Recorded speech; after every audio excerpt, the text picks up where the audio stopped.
¿Cómo elegir un buen SSD que sea duradero y no te haga gastar una fortuna? Ahora te lo cuento todo con todos los detalles técnicos para que puedas tomar una decisión informada. Pero, ¿qué en esencia es un SSD? Si estás buscando un disco duro externo o incluso interno para tu PC, a lo mejor estás entre HDD y SSD.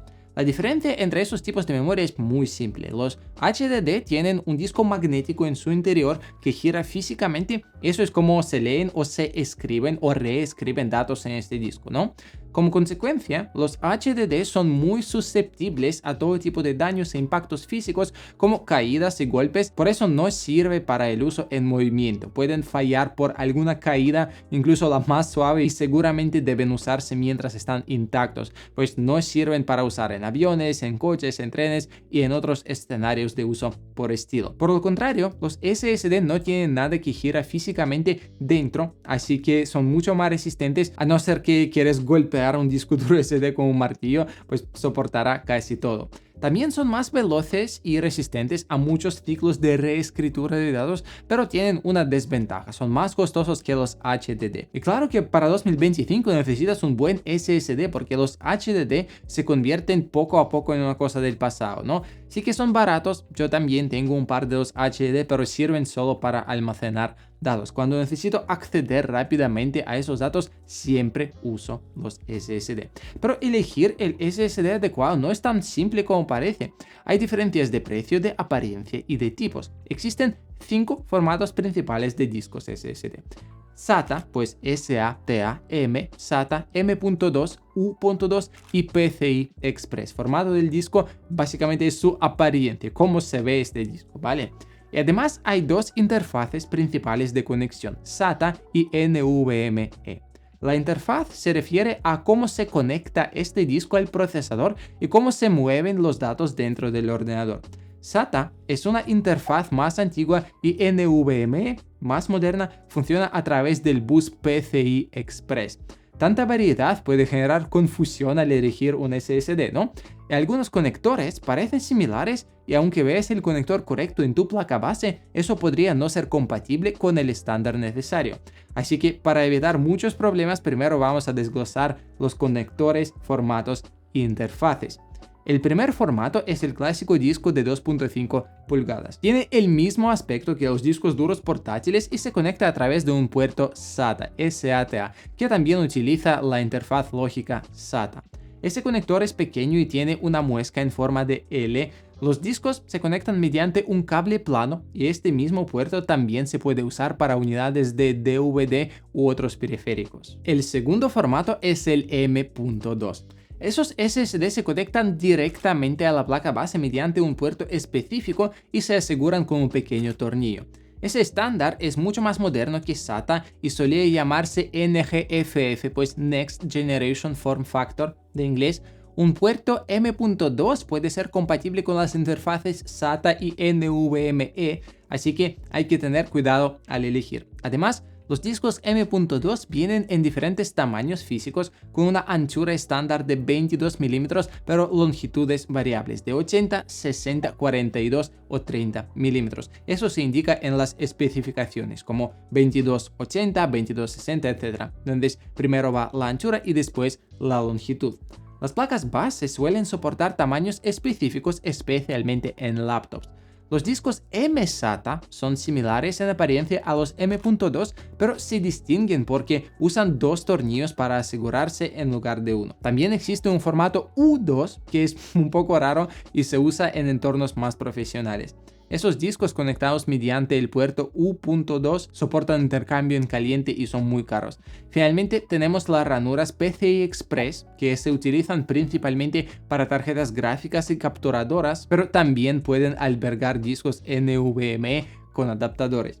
La diferencia entre SATA y NVMe es significativa. SATA es un estándar antiguo que introduce latencias debido a sus múltiples capas de comunicación. Eso limita su velocidad a 600 megabits por segundo en sus versiones más recientes. Esta velocidad es adecuada para discos duros, pero no aprovecha todo el potencial que tienen los SSD, ¿no? Por eso se desarrolló NVMe, que utiliza la conexión de alta velocidad PCI Express. Este estándar reduce las latencias y permite velocidades mucho mayores. La velocidad de un SSD NVMe depende de las líneas PCI Express asignadas al conector. Por ejemplo, dos líneas PCIe 3.0 permiten velocidades de casi 2 gigabits por segundo, mientras que 4 líneas duplican esa cifra a 3.94 gigabits. Además, existe PCIe 4.0 que dobla la velocidad hasta casi 8 gigabits. Ese estándar es compatible con las consolas de nueva generación con procesadores AMD de arquitectura más moderna. Pues en resumen, hay 5 formatos principales: 2.0 SATA, mSATA, M.2, U.2 y PCI Express. Pero hay solo dos interfaces, SATA y NVMe. SATA es más lenta, NVMe más rápida. Los discos de 2.5 y mSATA solo son compatibles con interfaz SATA. Los discos U.2 y PCI Express siempre son NVMe. Los discos M.2 pueden ser compatibles con ambas interfaces, por lo que debes verificar las especificaciones de tu placa base y del disco. Los discos SATA ya se consideran un poco obsoletos, ¿vale? Su velocidad de lectura y escritura suele rondar alrededor de como 550-600 megabits por segundo, lo que es 5 veces más lento que un SSD NVMe. Aunque pueden ser útiles como discos secundarios para el sistema operativo o como un buen reemplazo para los HDD, no son recomendables para juegos o software que requiere alta velocidad. Con las consolas de nueva generación, las demandas de velocidad en videojuegos seguirán aumentando. También hay mucha demanda en vídeos, por lo que es mejor optar por un SSD NVMe desde ahora. Para elegir un buen SSD NVMe sin gastar de más, hay que considerar solo un par de factores: tipo de memoria NAND, resistencia, pues TBW, rendimiento y posicionamiento. 4 factores, realmente. Aunque hay muchos detalles técnicos, un SSD NVMe es la mejor inversión para el futuro y para la actualidad también, especialmente si buscas maximizar el rendimiento de tu ordenador para las tareas avanzadas o videojuegos. Los datos en la memoria NAND se almacenan en celdas que pueden ser los 4 tipos: SLC, MLC, TLC y QLC. Las celdas SLC almacenan 1 bit de información, las MLC 2 bits, las TLC 3 bits y las QLC ya 4 bits. Cuantos más bits pueda almacenar una celda, mayor será la capacidad del disco y menor su coste. Sin embargo, a medida que aumenta esa capacidad, disminuyen la durabilidad y la velocidad.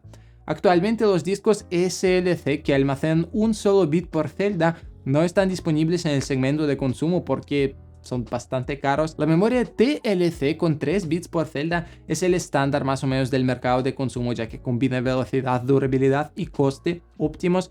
Por otro lado, la memoria QLC es la más económica, pero su velocidad y fiabilidad dejan mucho que desear realmente. Por ello, si necesitas un SSD duradero, lo ideal sería optar por la memoria TLC, yo diría. Pero, ¿cuánto puede durar un SSD? Una pregunta muy simple. Es sabido que los SSD no son eternos, ¿sí? Cada vez que una celda de memoria se sobreescribe, se desgasta un poquito. Por lo tanto, después de un número determinado de sobreescrituras, la celda deja de funcionar. Por eso, los fabricantes suelen indicar la vida útil del disco medida en la cantidad total de terabytes que se pueden sobreescribir, TBW. Los buenos discos, digamos de media tera de almacenamiento, tienen una vida útil alrededor de 300 TBW. Esto significa que para agotar los 300 TBW tendrías que escribir 164 GB en el disco cada día durante 5 años seguidos. Admitámoslo, pocas personas usan un SSD con tanta intensidad, ¿no? En consecuencia, para un disco de mayor capacidad como de 1 tera, la vida útil será el doble más. De 4 teras será cuádruple más. Además, el calentamiento del disco afecta significativamente su durabilidad, velocidad y estabilidad. Por ello, antes de comprar es importante leer las reseñas y comentarios. También es importante evitar comprar SSD de fabricantes poco conocidos. ¿Por qué? Porque muchas empresas no tienen sus propias tecnologías de fabricación y ensamblan simplemente los SSD con componentes de diferentes proveedores, normalmente que son más baratos y de bastante mala calidad.